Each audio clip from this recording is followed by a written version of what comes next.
warahmatullahi wabarakatuh. Hai guys, apa kabar hari ini? Semoga sehat selalu ya. Saya Aldana Sagita Wardani dengan NIM 1980082, Prodi Akuntansi Lembaga Keuangan Syariah, Fakultas Ekonomi dan Bisnis Islam, Institut Agama Islam Negeri Parepare. Di video kali ini saya akan membahas tentang uang dalam perspektif Islam. Nah, di zaman sekarang siapa sih yang gak kenal dengan uang?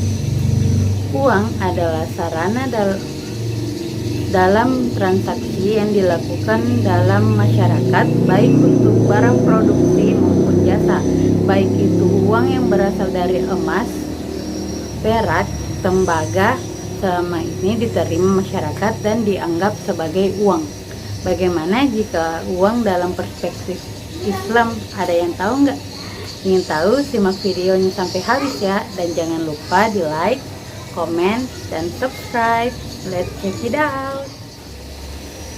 Dalam ekonomi Islam, uang berasal dari kata al-nuklu, nukut, yaitu al-nuklu yang berarti tunai dan nukut yang artinya segala sesuatu yang digunakan untuk melakukan transaksi oleh masyarakat, baik berupa dinar emas, dirham perak, maupun fulus tembaga. Islam sangat menganjurkan penggunaan uang dalam pertukaran. Salah satu bentuk pertukaran di zaman dahulu adalah barter, di mana barter ini adalah kegiatan tukar-menukar barang yang terjadi tanpa perantaraan uang.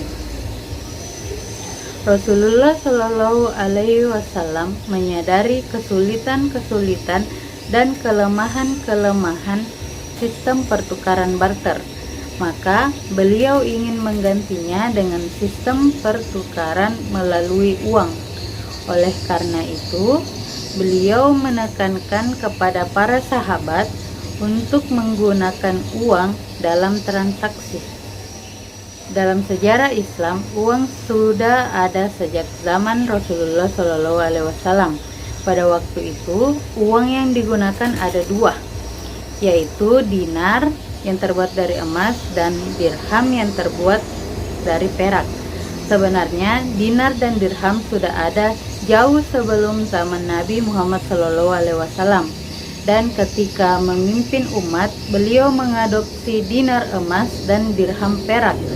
Hal ini kemudian diikuti oleh para khalifah yang memimpin setelah beliau wafat selama beberapa abad.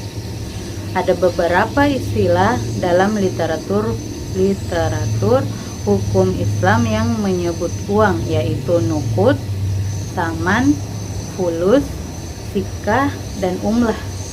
Secara umum, uang memiliki fungsi sebagai perantara untuk pertukaran barang dengan barang, juga untuk menghindarkan perdagangan dengan cara barter.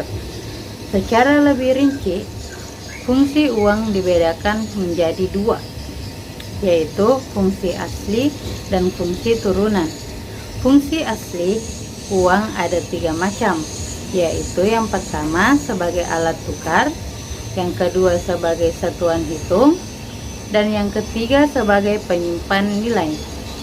Sedangkan fungsi turunan uang yaitu pertama, uang sebagai alat pembayaran yang sah, kedua, uang sebagai alat pembayaran utang, dan ketiga, uang sebagai alat penimbun kekayaan, keempat, uang sebagai alat pemindahan kekayaan, dan kelima, uang sebagai alat pendorong kegiatan ekonomi.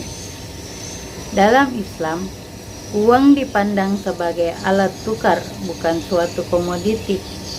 Peranan uang ini dimaksudkan untuk melenyapkan ketidakadilan, ketidakjujuran, dan pengisapan dalam ekonomi tukar-menukar atau barter. Karena dalam sistem barter ada unsur ketidakadilan yang digolongkan sebagai riba al-fadl yang dilarang dalam Islam. Itulah tadi penjelasan singkat saya tentang uang dalam perspektif Islam. Bagaimana? Semoga bermanfaat ya. Jangan lupa di like, comment, dan subscribe.